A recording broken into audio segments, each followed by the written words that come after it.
Assalamualaikum warahmatullahi wabarakatuh. Perkenalkan, Mas Jamar Waskita Alfian dari SM4501 dengan NIM 1302210012. Di sini saya akan menjelaskan sumber hukum Islam.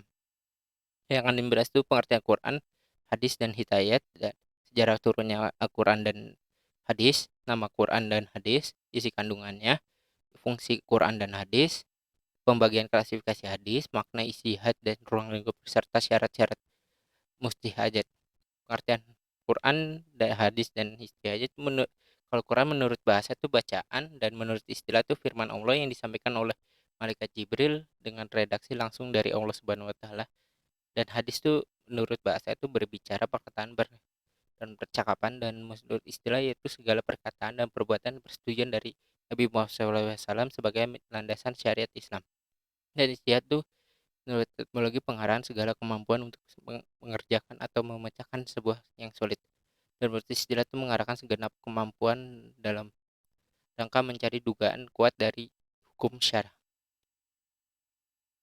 Sejarah turunnya itu pertama tuh Quran diturunkan oleh Rasulullah SAW di usia 40 tahun di Gua Hiro setelah menurunkan surat Al-Maidah.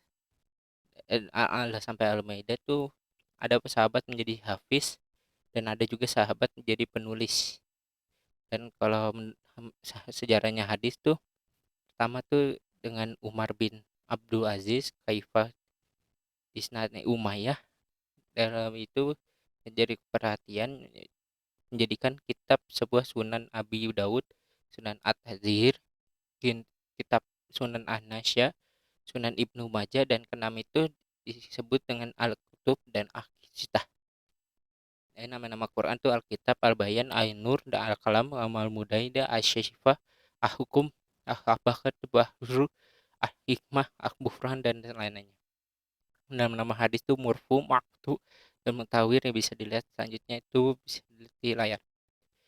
Kandungan Quran Quran itu ada akidah, ibadah, akhlak, hukum, sains, dan sejarah. Fungsi Quran dan hadis. Fungsi Quran itu keberadaan itu bukti bagi keberadaan Allah dan petunjuk umat Islam, sumber ajaran Islam, dan peringatan pembelajaran bagi umat Islam. Dan hadis itu fungsi utamanya yaitu penjelasan terhadap ayat-ayat Al-Quran yang yang diperlukan. Pembagian klasifikasinya tuh klasifikasi hadis tuh sadaran, jumlah rawi, dan kualitas. Makna istihad dalam lingkupnya tuh istihad itu yaitu penelitian dan pemikiran dalam mendapat sesuatu terdekat dengan tujuan umat dari hikmah syariah dan terkenal mustihad. Berulang lingkup itu masalah-masalah yang dibolehkan penetapan hukum dengan cara istihad, dan cara-cara itu mengetahui dalil syari, mengetahui yang berhubungan, mengetahui nasihat dan musuh, tahu dalil yang diperselisih, tahu bahasa Arab dan usul fikih, punya kemampuan kokoh dan menggali hukum-hukum yang dalam dalil. Dan kesimpulan yang saya dapat itu menjadikan sebuah pedoman umat Islam dalam melakukan sesuatu dengan sesuai dengan Rasulullah SAW. Dan ini sumber yang saya ambil. Terima kasih. Wassalamualaikum warahmatullahi wabarakatuh.